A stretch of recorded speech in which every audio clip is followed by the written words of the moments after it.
만나이 만나이 만나이 만나이 클럽.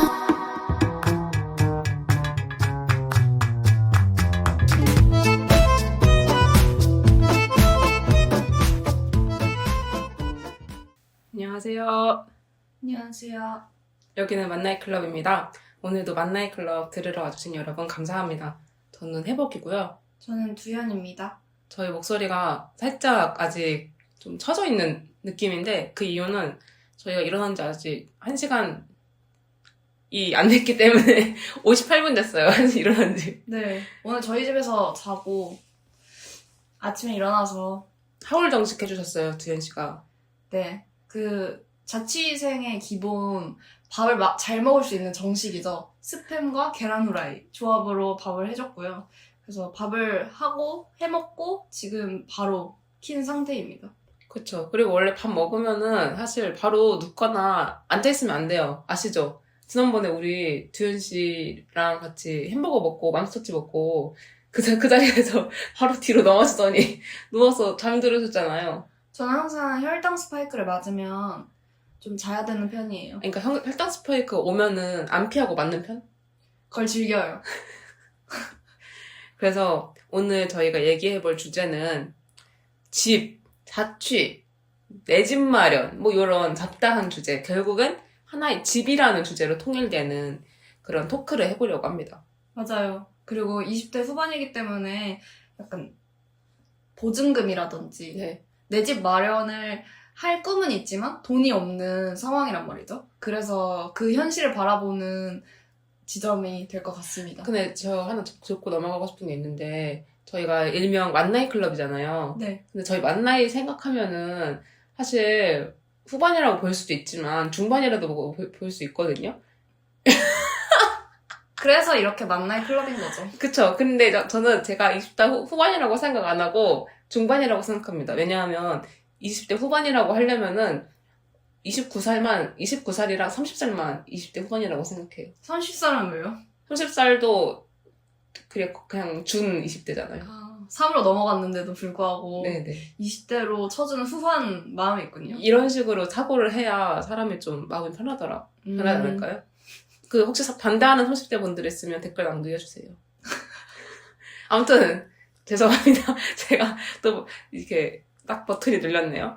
그래서 지금 안 그래도 우리가 두현 씨 두현 씨네 집에서 촬영을 하고 있잖아요. 네. 이 집이 사실 저는 처음 들어왔을 때 너무 약간 아늑한 느낌이 들었어요. 왜냐하면 일단 다 색깔이 조금 베이지 톤의 약간 밝은 느낌이었기도 했고 그리고 제 친구들 집 갔을 때 보통 그냥 원룸만 있는데 두현 씨네 자취방은 그래도 좀 구분이 돼 있잖아요, 방들이. 네네. 그래서 스리룸이죠. 그래서 이게 스리룸이에요? 투룸 아니에요? 근데 어떤 데는 네. 이 세 구역이 있기 때문에 3룸으로 치는 데도 있더라고요. 네. 사기인 거죠. 그니까 여기 조그만 거실이 하나 있고 화장실 하나, 방 2개가 있는 구조잖아요, 지금. 네네네. 그래서 굉장히 좋다 여기. 아늑하죠. 아늑해요. 그리고 그 뭐지 소음도 잘 안 들리고 햇빛도 잘 들어오는 편 아닌가요? 이 맞아요. 정도면? 저희가 이렇게 찍는 게 소음이에요. 소음 발생기. 소음 발생기도 저희예요. 그렇죠. 여기 집을 작년 6월에 얻었고 여기가 거의 서울살이 첫 집인 것 같아요. 아 그래요? 이렇게 제대로 구한 거. 그러면은 여기 돌고지 근처로 왔을 때는 응. 여기 말고 딴 데 살았죠? 딴 데 살았고 거기는 사실 원룸은 집이라 할 수 없는 것 같아요. 안정감이 없어요. 그래요? 네. 그래서 여기가 그나마 집다운 집을 얻은 첫 집이고 보증금은 할아버지랑 아빠가 보태줬고요. 그리고 월세는 다 제가 내고 있어요. 장난 그래서 아니네요. 거의 준독립인 상황이에요. 오. 근데 준독립이라 하는 이유가 네. 그 TV나 저런 가전제품은 집에서 안 쓰시는 것들을 좀 가져다 주셔서 제가 돈을 별로 안 들이고 여기서 살 수 있는 것 같아요. 프라이팬이나 이런 것도 어머니께서 스폰 해주시기 때문에 누가 보면은 공식 후원단, 그 축구 선수들 여기 뒤에 네네네. 받고 다니는 것처럼. 네. 공식 후원단 저희 엄마랑 저희 아빠랑 할아버지 이름 쓰면 되고요. 그래서 그 공식 후원단이 있기 때문에 혈육들이 정말 잘 도와주고 계시는데 만약에 이런 도움 없이 살았다면 저 진짜 돈 많이 깨졌을 것 같아요. 그쵸. 그리고 여기 집에 이사 올 때 제가 다른 집살이들을 하다 보니까 짐을 늘리는 걸 별로 안 좋아해서 거의 덴뿌라 박스라고 그 이사 박스 3박스 가지고 왔어요.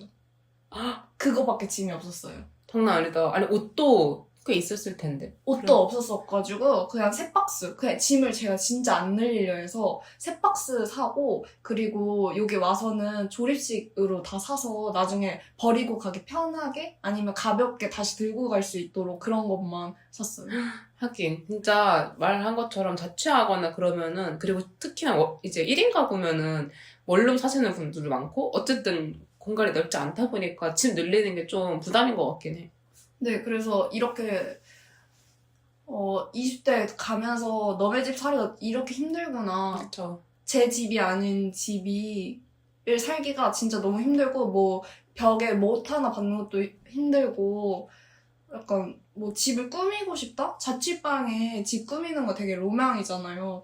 다른 그런 20대 분들이. 근데 저는 그런 로망이 하나도 없는 게 어차피 이사 갈 집이고 어차피 여기서 잠만 자는데 이런 식으로 생각을 하다 보니까 오히려 집에 대한 애착이 하나도 없고 그냥 돈 먹는 기계? 네, 돈 먹고 제가 누울 수 있는 하나의 공간? 그래도 편한 그런 공간이라고 단순하게밖에 생각을 안 하는 그런 안타까운 상황이에요, 지금. 아, 그러면은 이제 내가 분명 돈도 많이 내고 있고 내 물건들로 가득 차 있지만 그럼에도 뭔가 내 공간 같지가 않은 느낌? 네, 그렇죠.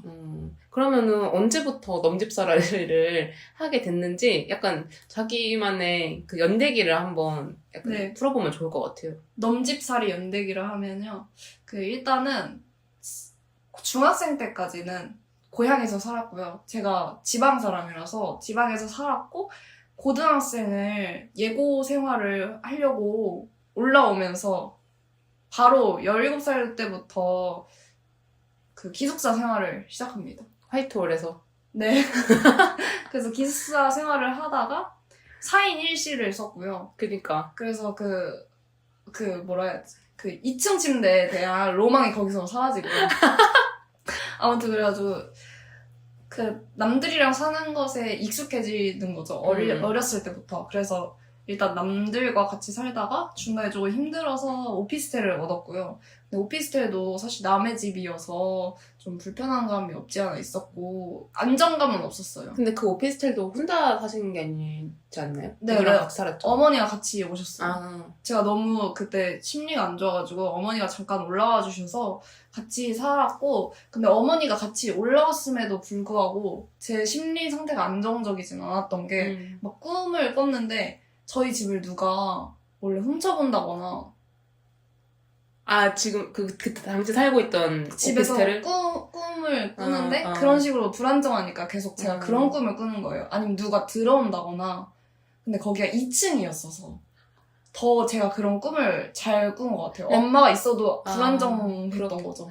아, 근데 그때 불안정했던 이유가 입시 스트레스가 큰가요? 아니면 그냥 타지 생활을 좀 오래 하다 보니까 그렇게 된 거예요? 네네네. 둘 다인 것 같고 그리고 조금 더 그랬던 게 너무 엄마한테 죄송한 거예요. 어머니를 이렇게 고향에서 잘 지내시던 분을 제 입시로 인해서 올라오게 한 게 너무 죄송하고 너무 약간 위험한 상황에 처했다고 생각을 했나 봐요. 제 어린 마음에. 그래서 그런 꿈을 계속 꿨어요. 그러고 대학교를 갔죠. 근데 대학교에서도 다른 지역으로 갔어야 됐고 그래서 기숙사 생활을 당연히 2인 1실을 쓸 수밖에 없는 그런 상황이어서 근데 2인 1실이다 보니까 더 가까운 거예요. 4인일 때보다 2인일 때가 더 가깝거든요. 근데 대학생이다 보니까 프라이버시 존중하고 뭐 다양한 그 사람들을 만났어요. 그래서 한 3명의 룸메이트를 만났고요. 3학기를 지냈으니까. 근데 그러면서 느낀 건 짐을 넣었다 뺐다 해야 돼요. 그래서 거기서부터 짐을 늘리지 말자라는 생각이 들었어요. 배움을 딱 얻었네. 네네. 처음에는 학기 초반에는 막 20살 되고 사고 싶은 물건도 많고 입고 싶은 옷도 많기 때문에 되게 많은 물건을 샀었는데 그게 갈 때마다 짐이 너무 되는 거예요. 그리고 이걸 좀 어머니 아버님이 오셔서 도와주신 게 아니라 저는 제가 혼자 택배를 붙여야 됐었거든요. 집으로 다시 방학 때 돌아갈 때면. 근데 그때마다 너무 힘든 거예요. 그래서 그때 생각으로 이렇게 남의 집 살이 할 거면 짐을 진짜 늘리면 안 된다. 최대한 미니멀리스트가 돼서 살아야겠다 해서 마음을 먹고 그러고 대학을 또 바꿨죠. 근데 대학을 바꾸기 전에는 고시원 생활을 했어요. 반수가 아니라 다시 입시를 하실 때? 네네네, 반수죠. 반수 생활할 때는 그 강남에 작은 방을 얻었는데 거기는 한 달에 43만 원? 창이 있는 방은 45만 원이라는 근데 거예요. 거기가 그 학원이랑 가까운 데예요? 네네네. 저 어딘지 알 것 같은데. 네네. 그래서 45만 원짜리 방인데 진짜 창이 진짜 무슨 30cm, 30cm만 한데 사실 햇빛도 잘 안 들어오거든요. 근데 거기가 그렇게 비쌌어요. 근데 그 자기 방 안에 화장실도 있는. 네, 화장실도 있고 그 침대가 반만 했어요. 그러니까 싱글 사이즈의 반. 거기선 진짜 잠만 자야 되는 느낌이네요. 네네네. 그래서 거기서부터 막 이렇게 연대기가 이어져 오다가 다시 대학교에 새로 들어갔을 때 또 2층 침대로 갔죠. 기숙사 생활을 또 했어요. 근데 기숙사 생활을 하다 보니까 되게 너무 집이 가지고 싶은 거예요. 그래서 저는 로망이 있었어요. 무슨 큰 침대에서 편하게 자고 싶다. 이런 마음이 좀 컸어요. 계속 불편하게 반만 원 침대라든지 아니면 2층 침대라든지 일어났을 때 머리가 부딪힌다거나 이런 식으로 계속 생활을 하다 보니까 집에 대한 욕망이 엄청 커졌고 그때 당시에 소공녀라는 영화가 있는데 이솜씨 나오는. 네, 이솜씨가 집이 없어서 집을 찾아다닌단 말이죠. 그래서 결국 한강 앞에 텐트를 치고 사는데 그 마음이 너무 이해가 됐어요. 공감이 되는 네네네. 부분들이 있죠. 제가 어디 정착할 수 없고 계속 유목민 마냥 그렇게 짐 작게 해서 꾸리고 다니는 게 너무 가슴 아픈 거예요. 제 자신이. 근데 그렇게 해서 집에 대한 욕망이 커진 채로 다른 원룸에 살다가 여기 오게 되었어요. 정말 많은 과정을 통해서 지금의 이 아늑한 집을. 네. 그러면 지금 여기 사는 집이 자기 인생을 되돌아봤을 때 가장 좋은 집인 거죠? 네, 근데 더 좋은 집으로 가고 싶죠. 그래요? 왜냐면 여기 안 보이지만 결로 같은 게 계속 껴요. 그리고 이 집이 너무 습해서 곰팡이가 진짜 잘 끼고요. 그리고 여름에도 친구들이 왔을 때 바닥이 축축해서 물에 젖어 있는 것 같아. 이런 식으로 말을 해요. 실내 수영장. 그래서 좀 많이 습해서 근데 이 집을 보러 왔을 때 습한감을 못 느꼈거든요. 그리고 겨울이 아니었고 이 창문을 다 열어놓으셔가지고 집주인분들이 그래서 몰랐어요. 이유가 있었네. 네. 그래서 결로가 잘 생기는지 뭔지 잘 몰랐는데 와보니까 그렇더라고요. 근데 뭐 이사를 가야 되는데 또 알아보는 것도 일이잖아요. 알아보는 것도 일이어서 지금 약간 골썩어하는 중이에요. 회복은 남집살이 연대기 어떻게? 저는 두연에 비하면은 굉장히 연대기가 짧은데요. 저도 고등학생 때부터 말을 해보자면 저는 항상 사실 그 기숙사 사는 친구들이나 그 앞에 S팀에 사는 친구들, 오피스텔 사는 친구들이 너무 부러웠어요. 나도 친구들이랑 같이 그렇게 생활하고 싶고 학교랑 가까우니까 바로 집 가서 공부도 할 수 있고 막 그런 상상을 해서 엄마한테 엄마 나도 거기 앞에서 자취하고 싶어 했는데 무슨 통학해! 그래가지고 저도 그냥 집에서 학교까지 한 3-40분 정도 걸렸거든요. 지하철 타고 버스 타고. 그래서 그냥 다니고. 그리고 학교도 지하철 타고 40분? 대학교도 그렇게 걸렸기 때문에 거기도 그냥 지하철 타고 다녔어요. 그래서 저는 놀랍게도 23살? 대학교 3학년 때까지는 혼자서 살아본 경험이 없었어요. 그러다가 코로나가 됐을 때 당시 제가 이제 학교에 있는 기관에서 좀 이제 일을 하게 됐었거든요. 학생으로서. 그래서 그때에 그 학교에 있는 기관에서도 좀 오래 일을 했었어야 됐어요. 실제로 출근을 해가지고. 그래서 이제 말을 했더니 학교에서 그럼 기숙사를 들어와라 그러시는 거예요. 그래서 이게 완전 횡재 아닌가. 그리고 그때 진짜 좋았던 게 기숙사가 원래 2인 1실인데 코로나여서 1인 1실로 바뀐 거예요. 그 시설도 그 침대도 2개고 책상도 2개인데 옷장도 2개인데 사는 사람은 하나. 그래가지고 그때 처음으로 기숙사를 살게 되었죠. 근데 저는 집을 나와서 산 게 그때가 처음이었는데 너무 좋았고 그리고 첫날 이제 너무 신난 마음에 들뜬 마음에 계속 놀다가 새벽 6시에 잠이 들었어요. 독립을 했다는 마음 때문에 그런 거예요? 모르겠어요. 약간 그냥 준독립을 해가지고. 약간 근데 저는 독립을 하면 반복적으로 나오는 특성이 수면 패턴이 무너지고 생활 리듬이 깨지더라고요. 그래서 모르겠어요. 너무 독립을 안 해봐서 그런지 모르겠지만 거기서 기숙사 생활을 했는데 전체적으로 좋았으나 좀 불편했던 거는 부엌이 없어서 요리할 수 있는 공간이 없어서 항상 학식을 먹거나 배달을 시켜 먹거나 아니면 그냥 간단한 조리 같은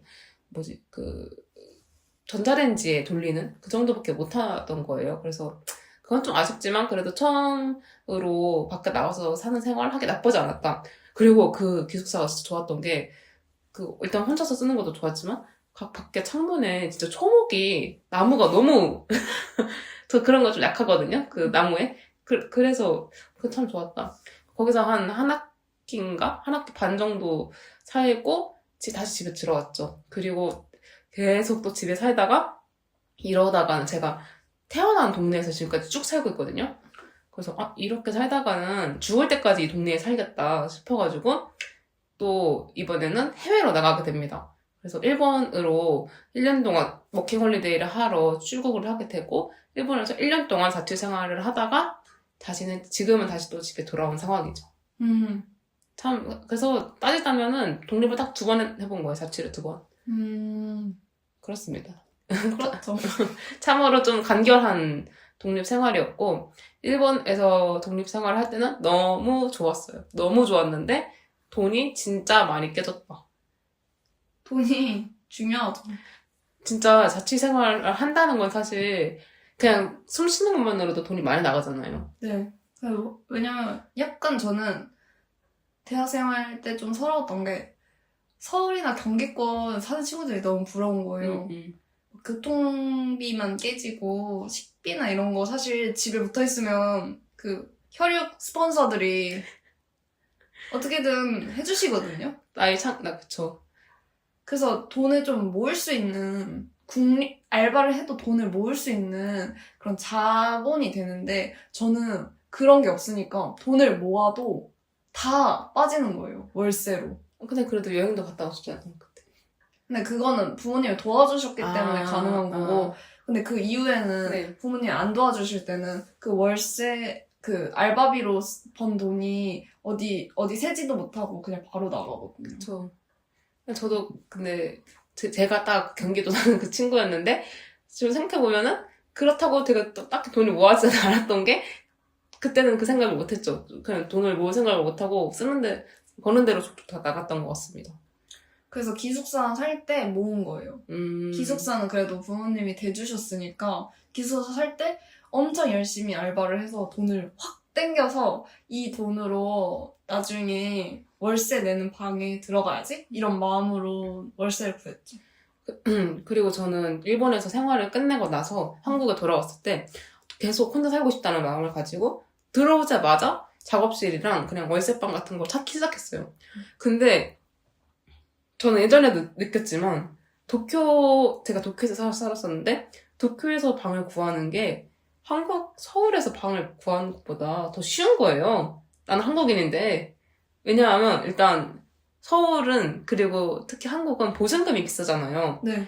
뭐 1000에 50 이것도 진짜 사실 저렴한 경우일 텐데 그렇게 해서 보러 가면은 그리고 사진을 보면은 너무 조그마하고 너무 좀 열악한 환경이거나 열악한 집인 거죠. 거의 4평 5평이에요. 그러니까 저는 당시 도쿄에서 살았던 집은 21제곱미터였는데 그게 그래도 한 7평? 7평? 정도는 되는 것 같은데 그게 딱 저의 마지노선인 것 같거든요. 그러니까 사람이 한 명 살려면은 20제곱미터는 넘어야 되는 거 아닌가? 그리고 저는 집에서 일을 했었어야 됐기 때문에 약간 집이 너무 좁으면은 미칠 것 같은 거죠.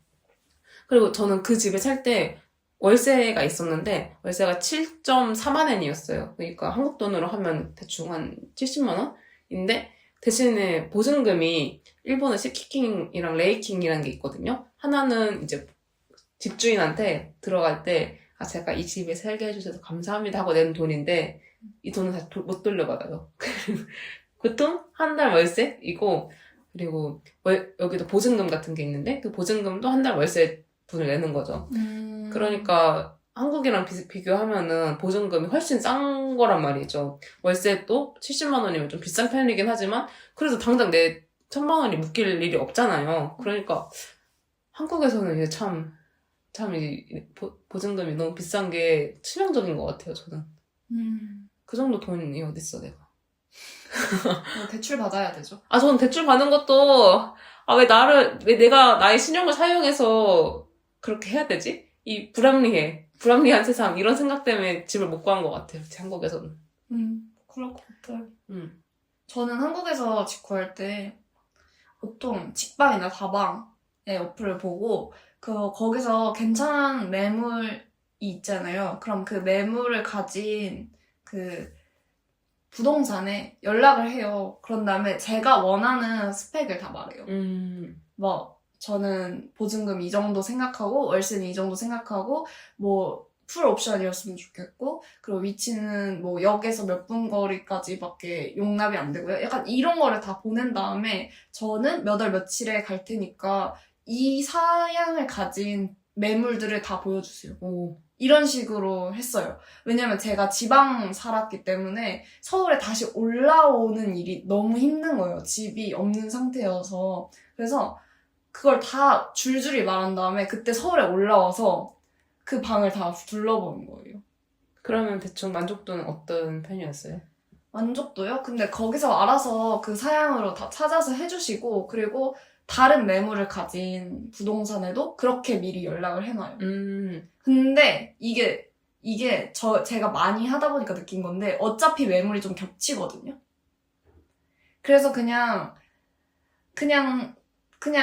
많이 돌 필요 없고 한 두 군데만 매물 다른 두 군데만 부동산 2개만 찾아가라는 거죠. 네, 도는 게 체력적으로 괜찮은 것 같아요. 그쵸. 보는 것도 다 일이에요. 네, 보는 것도 일이고 거기 부동산 업자들도 눈치 보여서 잘 해주시는데 가면 괜찮은데 좀 잘 안 해주시고 좀 틱틱거리는데 가면 이 방이에요? 이런 식으로 보여주신단 말이에요. 그래서 내가 뭘 잘못하나? 약간 이런 생각도 들고 그리고 어른 없이 혼자 가면 아직 저희 어른이라고 볼 수 없잖아요. 그쵸. 미성숙하죠. 그래서 어른 없이 가면 더 그러고 약간 그런 감이 없지 않아 있었어요. 근데 이 말 들으니까 생각나는 게 저는 도쿄에 집을 구할 때 실제로 볼 수가 없었어요. 집 내부 사진. 그러니까 사진만 있고 내가 그 집에 가볼 수가 없잖아요. 그럼 도면은 있나요? 도면은 있죠. 근데 이제 되게 디지털 풍화된 옛날 사진들만 사이트에 올라와 있고 그냥 그거를 믿고 가는 거예요. 그래서 그게 참 해외에서 집을 미리 구하고 갈 때의 좀 단점이자 위험한 점이었는데 다행히 일본에 살려고 가시는 분들 중에서 그렇게 미리 집을 구하고 가시는 분들은 그냥 그렇게 많이 가더라고요. 근데 만약에 일본 내에서 살면서 집을 구한다고 생각하면은 그냥 한국에 사는 것처럼 부동산 업자분이랑 좀 돌아다닐 수 있을 텐데 그거는 하지 못했다. 그래서 이게 참 좋은 점이자 나쁜 점이었던 것 같아요. 왜냐하면 이렇게 돌아다니면은 보이는 것도 많고 동시에 또 걸리는 것도 많았을 텐데 나는 그런 거 없이 그냥 도박을 했기 때문에 내가 고른 집에 가서 꼼짝 없이 살 수밖에 없었다? 라는 것이 있었죠. 네, 그랬어요. 그리고 일본은 또 외국인들한테 집을 잘 안 빌려줘요. 그래가지고 이제 외국인들이 많이 살 수 있는 맨션이나 집들이 따로 있거든요. 그래서 굉장히 좀 선택지가 한정적이었다? 라는 느낌? 그런 단점이 있네요. 그쵸. 그러면 집을 구할 때 뭘 제일 많이 보세요? 집을 구할 때 저는 대부분 제 개인적인 집을 볼 때 보는 거는 일단 저희 집에 가족분들이 많이 오시거든요. 그래서 무조건 4인이 누울 수 있는 공간이어야 돼요. 이 전까지는 못 오셨겠네요? 네.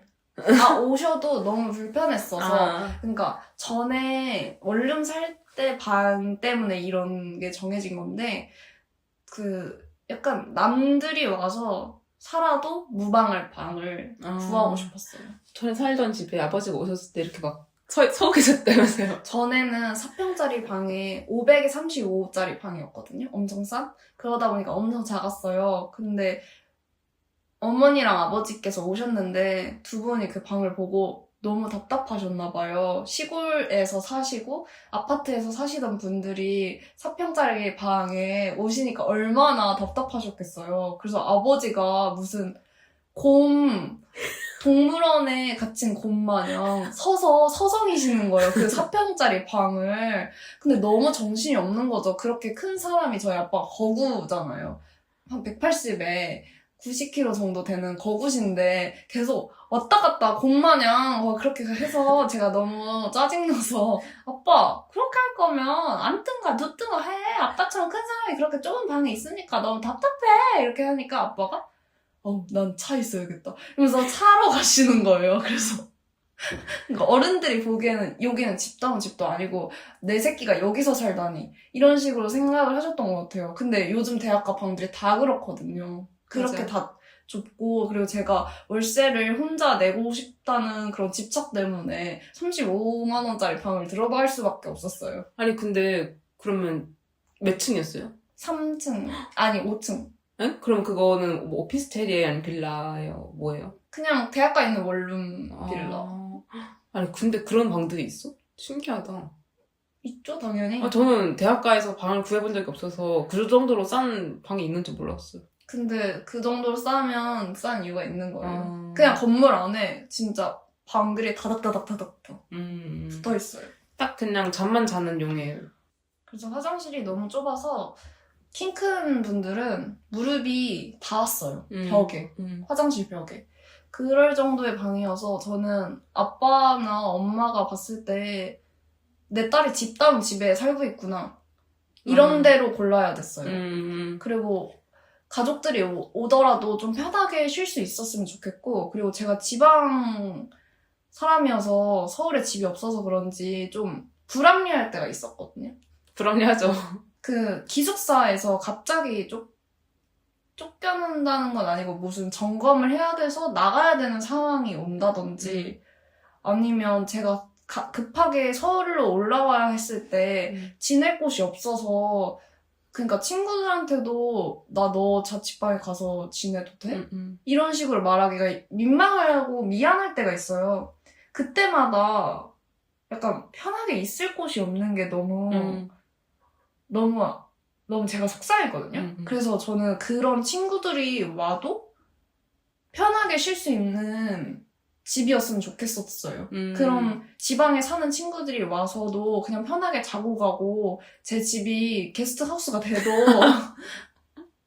그런 마음이었으면 좋겠는 게 엄청 컸어요. 제가 왜냐면 추운 실기실에서 혼자 버텨도 받고 그러니까 집에 가는 게 너무 시간이 아깝고 돈이 아깝잖아요. 그러니까 어디선가라도 묵어야 되는데 혼자 막 그냥 실기실에 앉아 있었던 적도 있었고 엎드려서 그냥 자기도 했고 막 이런 시절이 있어서 저는 진짜 누가 와도 편하게 있을 만한 집이었으면 좋겠다고 생각했어요. 실제로 여기 와서 정말 편했습니다. 제가 원래 남의 너무 집에서 잠을 잘 못 자는데 저기 마약 침대에서 누워서 썸머썸머 언니 영상도 보고 아주 잘 잤다. 맞아요. 그래서 그게 제가 월세방 구할 때 제일 중요한 거고 다른 거는 사실 그냥 기본적인 건데 그냥 사람들이 말하는 기본적인 건데 1층에 뭐 식당 가게 있으면 안 된다. 그래요? 바퀴벌레 때문에? 바퀴벌레 때문에 그런 거랑 제가 집을 구할 때 좀 조용한 공간을 좋아해서 주택가를 좋아해요. 뭔가 상권이 엄청 있는 데보단 그냥 주택가에 한 빌라에 있는 집 그래서 여기도 그런 식으로 구했고, 그리고 무엇보다 그냥 어떻게 구했는지 사실 기억이 안 나요. 근데 뭐 수압 물 맨날 틀어보고 막 이런 거는 사실 몰라요. 그리고 이 뜨거운 물 나오는 것도 확인하는 것도 거기서 약간 부동산 업자들 눈치 안 보고 네. 뭐 뜨거운 물 틀어보고 막 이런 식으로 해야 되는데 그것도 사실 잘 몰라서 그냥 잘 나오겠지? 이러면서 가고 그랬던 것 같아요. 진짜. 아니, 저는 한국에서 또 집을 구할 때 약간 너무 낯설었던 게 오피스를 보러 갔거든요? 오피스텔 들어갔는데 벽이 진짜 한 이만큼이 이렇게 까져 있는 거예요. 그래서 내가 이거를 그럼 수리를 해주시나요? 라고 말했더니 그건 잘 모르겠는데요? 그냥 쓰셔야 될 것 같은데? 약간 이러시는 거예요. 근데 그 오피스텔이 좀 오래된 오피스텔이었거든요? 그래서 어느 방을 가든 뭐 바닥이 조금 약간 꺼먹게 돼 있다던가 그런 식으로 하자가 조금씩 있었는데 그런 것들은 그냥 감수하고 써야 된다는 듯이 말씀을 하시는 거예요. 그래서 이거를 이렇게 하시나? 라는 생각이 들었거든요. 왜냐하면 저 일본만의 문화가 있는데 나갈 때 원상 복구를 해놔야 되는 그런 게 있어요. 그래서 나갈 때 타치아이라고 해서 부동산 업자가 와서 체크를 하거든요. 그 현관부터 방 안쪽까지 다 꼼꼼하게 청소 상태가 어떤지, 그리고 뭐 기존에 들어왔을 때 상태가 똑같이 사용을 했는지, 에어컨 청소 상태는 어떤지 이런 걸 다 체크를 하셔서 만약에 그 기준에 못 미치면은 청소비를 따로 내고 나가야 돼요. 그래서 그런 게 되게 엄격하게 돼 있어서 저도 진짜 차치아이 청소하느라 손에 진짜 물집 잡히고 완전 다투고 난리 났었거든요. 그래서 이거 좀 근데 약간 건물마다 다르겠죠? 어느 건물은 진짜 잘 관리가 되는 것도 있겠지만, 뭐 제가 한국에서 갔던 집들은 뭔가 그렇게, 네가 감당해서 네가 알아서 해야 될 거다. 뭔가 이런 식으로 얘기를 들어서 좀 당황했었던 기억이 납니다. 벽지는 거의 세입자 들어올 때 한 번씩은 해준다고 하더라고요. 그래서 벽지 같은 건 요구해야 되는 것 같아요. 만약 더러우면 벽 더럽던데요? 이런 식으로 집주인한테 바로 해서 고쳐달라고 하고, 저도 약간 문짝이 좀 부실했었는데 그것도 집주인분한테 바로 말해서 고쳐주셨어요. 저는 약간 제가 너무 좀 놀부 같은 마음인 걸 수도 있는데, 나는 그거를 그냥 집주인이면 그걸 파는 사람인 거잖아요? 그러니까 집주인이 잘 관리를 해야 되는 건데 그걸 내가 미리 말을 해야 되나? 그러니까 알아서 좀 해놓고 사람을 좀 들여왔으면 좋겠다. 약간 이런 게으른 마음이 있더라고요, 제 안에. 근데 약간 부동산 업자랑 투어 돌 때 한 번 보면 모르듯이 네. 여기에 살아봐야지 그걸 느껴서 더 집주인이 놓치는 부분이 좀 많은 것 같고. 근데 기본적인 벽지나 뭐 장판 같은 거는 좀 해주면 좋겠다는 마음은 있죠. 그쵸. 그러면 집 구할 때, 근데 저는 집 구할 때 중요하게 봤던 게 사실 가격이었거든요? 사실 가격이 커서 다른 뭐 곰팡이, 막 환기 이런 건 안 봤던 것 같고, 저는 창문이 있는가? 창문 있어야죠. 그러니까 창문이 크게 있는가? 이런 걸 중요시해서 저는 다 지금 방마다 다 창이 있어요. 화장실에도 창이 있는가? 그렇네. 화장실에도 창이 있어야지 좀 환기나 이런 걸 잘 하지 않나라는 생각이 들어서 화장실에도 창이 있고, 주방 쪽에도 창이 있고, 여기도 큰 창이 있고, 안방에도 창이 있고, 안방에도 창이 있고, 이런 식으로. 여기가 그래서 구한 것 같아요. 창무새. 창무새. 사람이니까 진짜. 햇빛도 들어야 되고 바람도 통해야 된단 말이죠. 저 일본에 살 때 집 구조가 약간 세로로 긴 방이었거든요. 그래서 방에 창이 딱 하나밖에 없었어요. 통창. 그러니까 베란다로 나가는 쪽에 그냥 이렇게 문열처럼 열 수 있는 창이 있었는데 그것만 있고, 그 세로로 긴 구조에 다른 창이 하나도 없으니까 환기시키기가 너무 힘든 거예요. 그래서 답답하고. 그래서 진짜 창이 중요하구나. 저도 그때 많이 느꼈던 것 같아요. 맞아요. 그리고 요즘 월세방 구하면 관리비, 저는 한 20대 초반 서울 4평짜리 방 살 때는 5만 원 이런 식으로 냈거든요. 근데 요새 직방 들어가 보면 관리비가 11만 원, 12만 원 이래요. 근데 오피스텔 아닌데도 그래요? 오피스텔이 좀 그렇게 비싼 거 아니에요? 그리고 빌라도 빌라도? 약간 그렇고 그리고 11만 원, 12만 원인데 기본 방세가 60만 원이 넘는데 그 11만 원까지 포함해서 내야 되니까 그니까. 그럼 70 몇만 원에 그리고 플러스 공과금까지 내면 내가 이 집에 80만 원 내는 그런 셈인 거죠. 아, 그니까. 그래서 저도 검색을 했을 때 월세 50으로 해서 검색을 했잖아요? 근데 검색을 했는데 관리비는 11만 원이요. 그럼 내가 내야 되는 건 61만 원이잖아. 플러스 알파인 거예요. 그니까. 그래서, 그니까 보통 사람이 자기가 이제 어플에서 월 50을 걸고 한다고 생각하는 거는 내가 한 달에 내는 돈은 50만 원이라고 생각하고 하는 거잖아요. 그러니까 좀 관리비를 포함을 해서 그 필터를 만들어줬으면 좋겠다. 이런 생각을 했습니다. 그리고 들어갈 때마다 막 그 관리비에 뭐가 포함되어 있는지 잘 모르겠고. 맞아요. 그리고 그 직방이나 다방 봤을 때 사진들이 광고 카메라로 찍어가지고 막 변기가 이만하다든지 그리고 가로로 약간 이상하게 넓힌 사진들도 있잖아. 네네, 파노라마로 찍은 것 같이 그렇게 찍은 사진들도 있는데 그건 당연하게 사람이면 안 믿게 돼 있어요. 그쵸.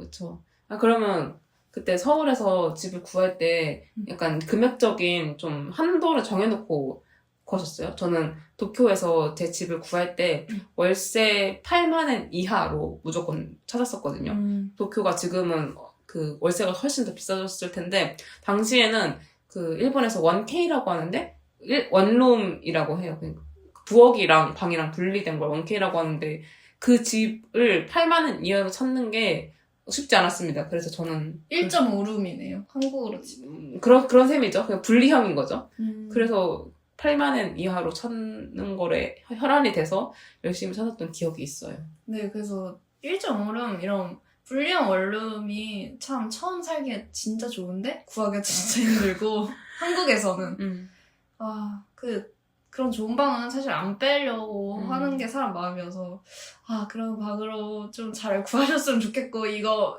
듣는 그런 초년생 분들이 저는 아니었거든요. 처음 그 서울 월세방 구했을 때 그냥 집 문을 열면 침대와 부엌이 다 보이는 구조. 그런 방이었어요, 저는 처음에. 그럼 지금도 약간 그런 금액적인 기준 같은 게 있어요? 아, 맞다. 그거 얘기하고 있었죠? 네. 있죠. 60만 원 이하예요. 60만 원이요? 네. 그러면 이제 그 보증금은 좀 비싸지겠네요? 네. 왜냐면 요즘에는 워낙 월세들이 비싸다 보니까. 네. 특히 서울이면 또. 네네. 그래서 60만 원. 참. 60만 원까지 봤어요. 여기 구할 때. 보증금은 어차피 그 혈육 스폰서분들이 해주신다 해가지고. 스폰서십 체결했어. 네. 이미 체결된 거죠. 제가 그쵸? 태어난 순간부터 체결된 관계예요. 그건 끊을 수 없어. 그럼 그 월세 60이라는 게 그 관리비까지 포함해서인가요? 관리비 포함해서 한 65까지 받던 것 같아요. 비싸네요, 그래도. 근데 서울에서 살 거면? 그니까. 제가 그래서 사실 저는 우리가 약간 집을 사고 싶나? 그러니까 내 집 마련 이런 주제를 항상 우리 마음속에 조금이라도 좀 보면서 살아가잖아요? 근데 나는 그런 내 집 마련이라는 생각을 했을 때, 서울에서 집을 갖고 싶나? 라고 나한테 물어보면은 난 잘 모르겠다는 생각이 좀 많이 들어요. 서울에서 집을 현실적으로 구하는 게 너무 힘들어서 집을 갖기가 너무 힘들어서 그런 생각도 못하고 그냥 전세, 월세 이런 식으로 생각하는 것 같아요. 그리고 나는 그러니까 서울에 내 집이 있으면 좋겠지. 근데 살고 싶냐는 아닌 것 같아. 그러니까 서울에 내 집이 있으면 누군가한테 월세를 주면서 살 수는 있겠지만 내가 그 집에서 살고 싶은지는 잘 모르겠어요. 그렇지 않나요? 서울에 살고 싶으세요? 약간 제가 얼마 전에 통영 사는 제 동기 언니랑 얘기를 했는데 그 언니랑 하다가 한 말이 사실 서울에서 안 살 수만 있으면은 서울에서 안 살고 싶다. 자기 고향이나 시골 가서 살고 싶지. 약간 이런 말을 했었거든요. 근데 그게 당연히 누구나 뭐 그런 마음 많이 갖겠지만은 그런 현실적으로 그런 게 좀 어려우니까 직장도 그렇고 그래서 서울에서 다들 블랙홀처럼 살게 되는 것 같다. 이런 말을 했었거든요. 근데 아직 어려서 그런지 문화생활이 좋아서 지방에서는 못 살 것 같아요. 그쵸. 근데 제가 말하는 건 약간 경기도나 뭐 부천 요 정도? 그것도 포기 못 할 것 같아요. 저는. 그래요? 부천 살기 좋은데?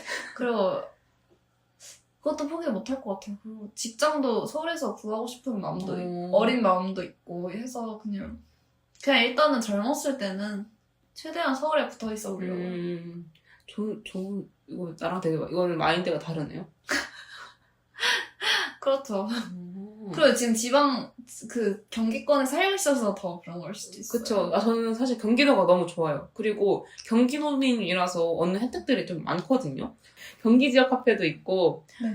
그리고 경기도민이면은, 경기 청년이면은 무슨 청년 면접수당 이런 것도 주고, 아무튼 할 수 있는 게 진짜 많아요. 저는 그래서 일부러 서울로 이사 안 가는 것도 있어요.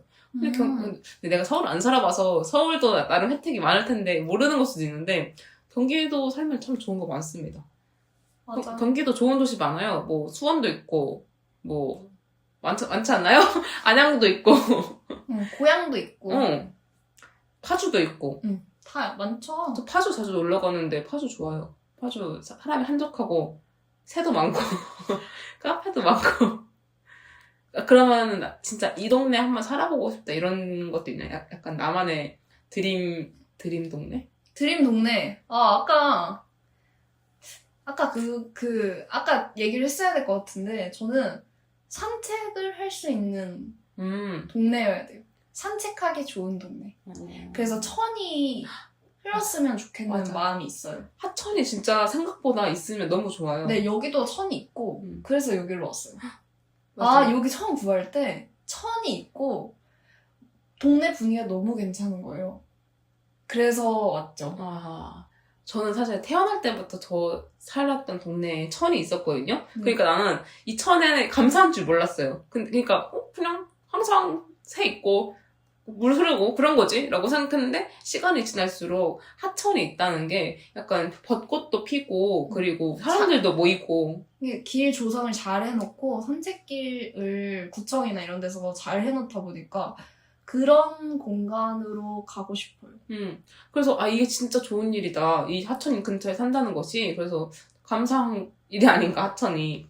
맞아요. 그게 좀 방 구할 때 주변적으로 방 말고는 약간 주변에 뭐가 있었으면 좋겠다 이런 마음으로는 그런 게 있어요. 근데 저는 저희 동네에 살짝 옛날에 좀 불만을 가졌었던 게 역을 가려면은 걸어서 못 가고 무조건 버스를 타고 갔었어야 됐거든요. 걸어서 가면 너무 먼 거야. 그래서 그리고 이제 그러다 보니까 체인점이나 뭐 우리가 많이 가는 어떤 뭐 그런 가게들 같은 거 그런 것도 집에서 갈 수가 없고 다 심지어 시장도 버스 타고 나가야 되고 그래서 그게 좀 별로였는데 최근에 저희 집 근처 저희 동네가 엄청 재개발을 하면서 맨날 공사하고 그리고 막 무슨 요즘 아파트 이름 어떤지 알아요? 개지랄이에요 진짜 무슨 뭐 르네상스 뭐 피카소 막 이런 식으로 외국어를 엄청 많이 쓴단 말이에요. 맞아요. 그런 리버뷰. 뭐 그런 거. 그런 아파트들이 엄청 많이 들어서다 보니까 하루에도 잘 안 보이고 좀 옛날에 그런 아파트들이 또 들어오니까 저희 집 근처에도 이제 체인점이나 이런 것들이 생기는데 옛날에 내가 체인점이 우리 집 근처에서 멀다고 불평했을 때를 생각해보면은 오히려 그때가 더 약간 정감 있고 좋지 않았나? 약간 이런 생각을 했더랍니다. 불편하네요. 그쵸. 근데 저는 저희 집 근처에 걸어서 스타벅스를 갈 수 있으면 좋겠다고 고등학생 때 생각했었거든요. 근데 지금도 못 가지만 어쨌든 꼭 그렇게 주변에 좋은 뭔가 시설 같은 것들이 있는 게 꼭 좋은 일인가? 왜냐하면 그런 것들 있으면 다 돈만 쓰고 그리고 정신없고 복잡해지기 때문에 로컬 가게들도 없어지고 맞아요. 그렇습니다. 지역 특색이 약간 사라지는 것 같아요. 맞아. 그런 대형 아파트들이 들어오면 들어올수록 지역 특색이 좀 사라지고 원래 저희 집 근처에도 진짜 맛있는 뼈해장국집이 있었는데 그게 사라지고 햄버거집이 들어온 거예요. 그래서 이거 좀 그렇다. 그렇습니다.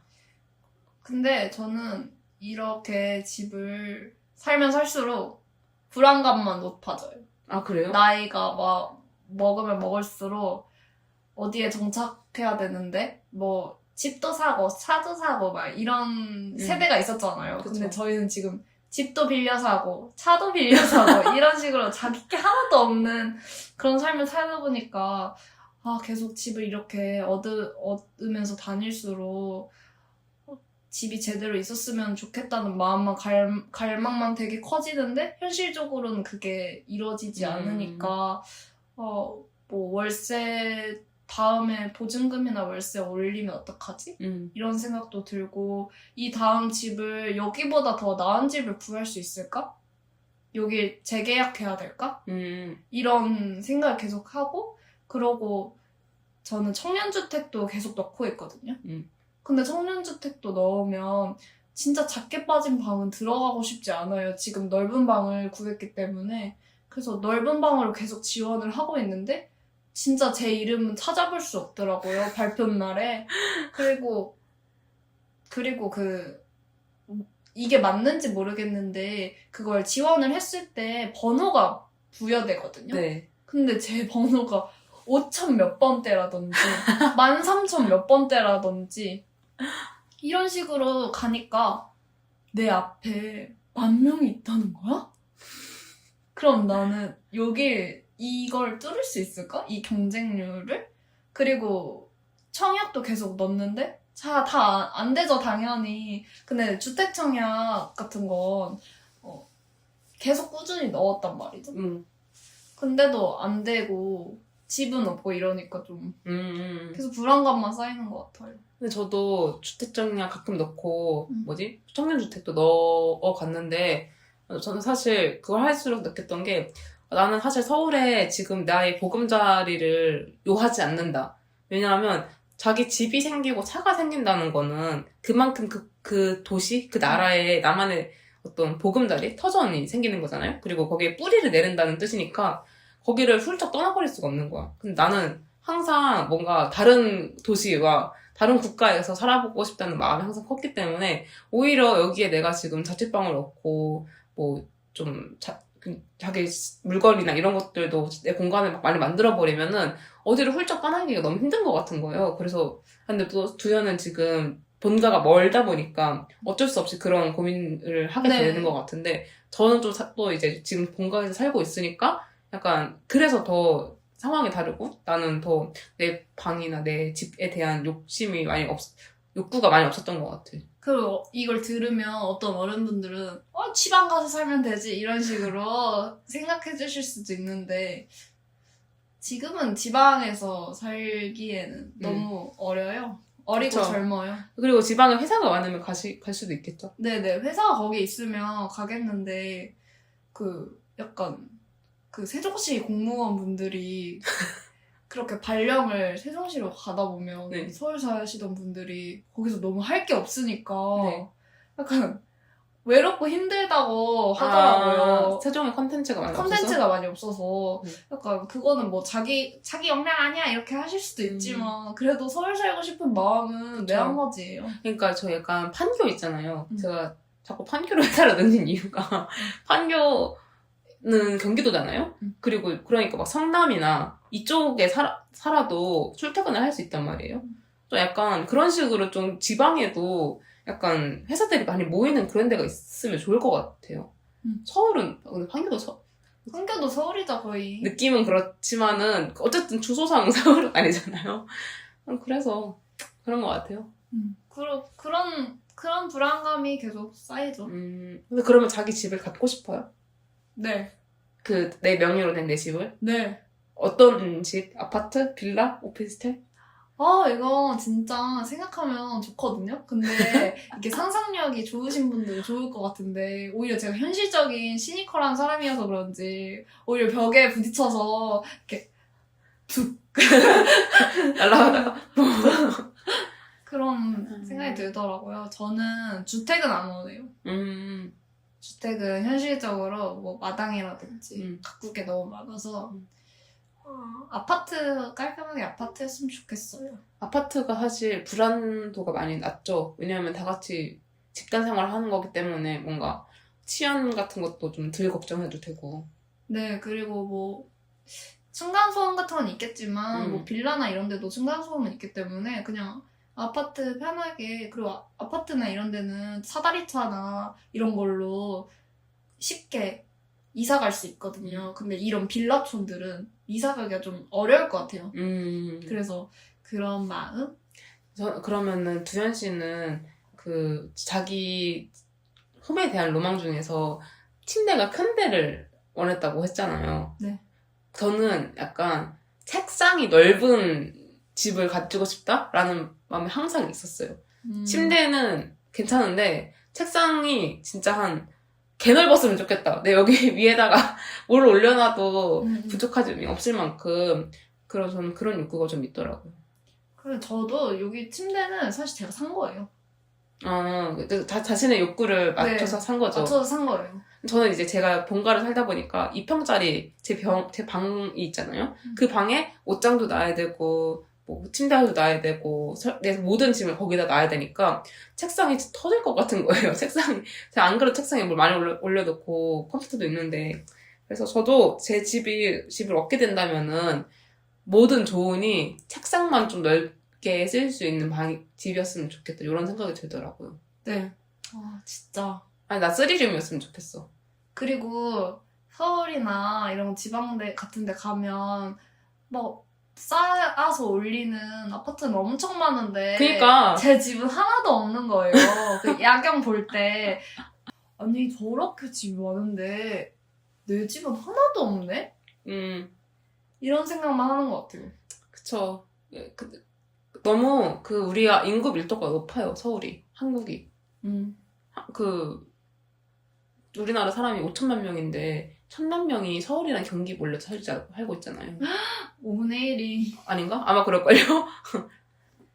그래가지고 진짜 우리 각자가 사는 방식도 너무 가깝게 보이고 그렇단 말이죠. 일본 살 때는 제가 유일한 경험이 일본밖에 없다 보니까 자꾸 비교를 하게 되는데 일단 주택가가 진짜 많았고 그리고 길거리를 나가잖아요? 그 주택가를 걸으면 사람이 없어요. 그래서 대낮인데도 사람이 없으니까 여기 약간 유령도시 같다? 이런 생각도 엄청 많이 들고. 근데 집이 그렇게 많은데 어떻게 사람이 없어요? 그러니까요. 그러니까 집은 많은데 다들 집 안에서만 생활을 하든가 아니면은 뭐 출근을 했든가 그냥 기본적으로 그냥 길거리에 사람이 주택가에는 많이 없었던 것 같아요. 퇴근길에는 있겠죠? 있긴 있는데 그것마저도 막 그렇게 많진 않았던 것 같은데. 아 근데 저는 일본 가서 느꼈던 게 그 집들이 너무 다닥다닥 붙어 있어서 맞아. 옆에 그냥 점프 뛰어서 남의 집에 갈 수 있을 그래서 그 닌자 같은 거 닌자의 나라. 닌자 같은 거 보면 이렇게 슉 옆으로 옮기잖아요. 이렇게 슉 이렇게 점프 뛰는 그런 대시 그런 게임 같은 게 있잖아요. 그쵸. 근데 그게 가능하니까 이런 식으로 디자인했구나 이렇게 생각했어요. 그래서 제가 발코니에서 제 우산을 떨어뜨렸는데 일본에서 그 우산 떨어뜨린 장소가 남의 집인 거예요. 그러니까 찾을 수가 없는 거야. 그러니까 왜 어쩌다 우산을 떨어뜨렸냐면 우산을 이렇게 물기가 묻어가지고 말리려다가 떨어뜨렸는데 남의 집 마당으로 그러니까 남의 맨션 마당으로 들어가 버린 거예요. 근데 또 거기가 막 사람이 갈 수 있는 그런 장소가 아니었어서 그대로 없어져 버린 거시기죠. 그러니까 그만큼 따닥따닥 붙어있고 서로 막 눈도 마주쳐요. 그러니까 나가서. 베란다 가면 눈 마주치지 않아요? 그러니까요. 근데 거기서 보안이 잘 돼 있나요? 저는 그게 좀 궁금했어요. 근데 약간 서로에 대한 좀 믿음이 있는 것 같기도 하고 그리고 일본 보면은 빨래를 밖에다 말리거든요. 그러니까 이불을 빨았어. 그러면은 벽에다 이렇게 널고 이렇게 고정시키는 플라스틱 고리 같은 걸로 이렇게 해놓는단 말이에요. 그러면 근데 저는 그게 약간 더럽고 좀 벽에 있는 먼지들이 붙으니까 별로지 않나? 라는 생각을 했는데 오히려 그렇게 밖에다가 빨래를 널고 하는 게 내가 이렇게 깔끔하게 살고 있다라는 걸 보여줄 수 있는 어떤 증명처럼 될 수 있는 거라고 하더라고요. 정확히는 모르겠어요. 저도 일본에 친구한테 들어가지고. 근데 약간 말씀하신 거랑 관련 없긴 한데 아무튼 그런 정도로 해놓을 정도면은 내 이불을 누군가 훔쳐가지 않는다는 신뢰 정도로 있다는 거잖아요. 그리고 치안은 좋나 봐요. 워낙 치안이 좋은 나라니까 막 그렇게 그건 없는 것 같아요. 그리고 진짜 대박인 게 저 살던 맨션에는 일본이 그 화재나 지진이 많이 있다 보니까 약간 그 방제 그러니까 벽 같은 게 있거든요. 근데 그 벽이 예를 들어 발코니가 이렇게 있으면은 이렇게 그 집마다 이렇게 세워져 있어요. 근데 이게 끝까지 벽에 붙어 있는 게 아니라 살짝 틈이 있어서 사람이 마음을 먹고자 하면은 이 틈을 잡고 넘어갈 수 있는 거예요, 다른 집에. 근데 이제 그걸 보면서도 저거 위험하지 않나 생각했는데 다들 그렇게 살더라고요. 그런 게 일본하고 저희 나라랑 다르네요. 그 치안 같은 것도 중요한 것 같아요. 여자는 좀 치안 잘 봐야 될 것 같아요. 맞아요. 저도 그래서 집 구할 때 그런 사이트가 있거든요. 여기에 어떤 범죄 사건이 일어났는지 볼 수 있는 사이트가 있었어가지고. 일본. 네, 그걸 봤었기도 했고. 그럼 회복은 처음으로 진짜 독립을 한다면 네. 어느 집에서 살고 싶어요? 위치나 뭐 그런 거 다 통틀어서?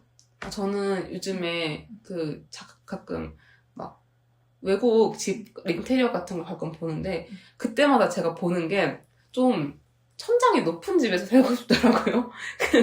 우리나라에는 없죠. 근데 이제 제가 보통 보는 집들이 약간 유럽 집들이거든요. 뭐 독일이나 네덜란드 집들. 근데 그런 집들 보면은 좀 창문이 크고 그리고 이렇게 여는 창문이 아니라 좀 창문 살이 살아있고 그리고 이렇게 여는 그런 제가 너무 어린 티를 내나 싶은데 그런 집에 안 살아봐서 모르겠지만은 저도 안 살아봤지만 춥다고 하더라고요 엄청. 그리고 뭐 안 좋은 점도 많겠지만 좀 그런 집이 좋던데요. 그냥 약간 구소련 감성 나는 집들 좋아하거든요. 네. 천장이 높고 바닥이 마룻바닥이고 이렇게 열 수 있는 창문. 이렇게 밀어서 여는 창문이 있는 곳. 그렇죠. 근데 겁내 춥겠죠. 그러면 또 난방도 안 되니까.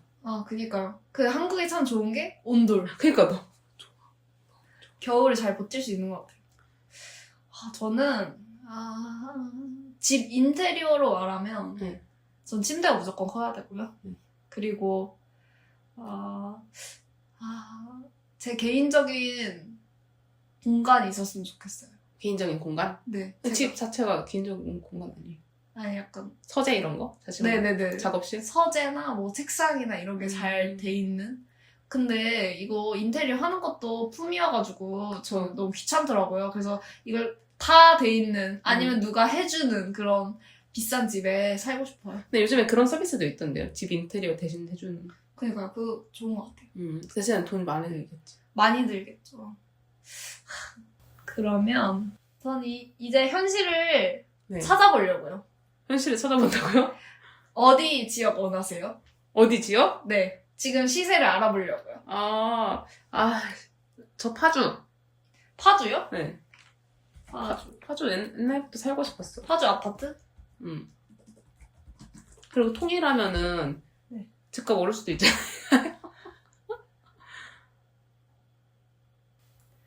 여기 운정 아이파크를 볼까요? 아이파크가 그 체인 아파트죠? 네네네. 그런 것 같아요. 안 보여. 매매 7억 3천. 매매 10억 5천. 아유, 1,000원 부족해서 못 사겠네요. 저는 약간 보문 쪽? 보문? 네, 보문은 어디예요? 서울이에요? 네, 서울. 보문. 천이 또 앞에 흐리거든요. 보문역. 야, 7억. 파주여도 7억 10억이에요. 근데 좋은 아파트니까 그런 거 아닐까요? 평수도 아까 못 봤지만 엄청 넓었을 것 같아. 어? 어이씨. 16억? 16억? 11억? 11억? 근데 14억? 다양하네요. 억소리 나네 진짜. 진짜 억이다. 안 될 것 같아요 이번 생에.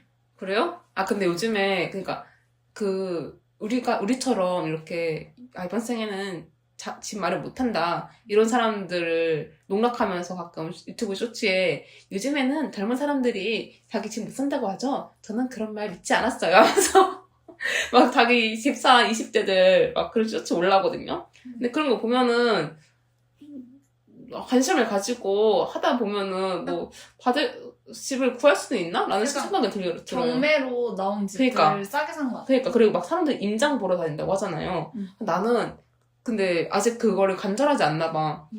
나는 뭐 임장 다니고 부동산 공부하는 거 있잖아요. 그런 거 내가 집을 원하면 내가 할 것 같거든요.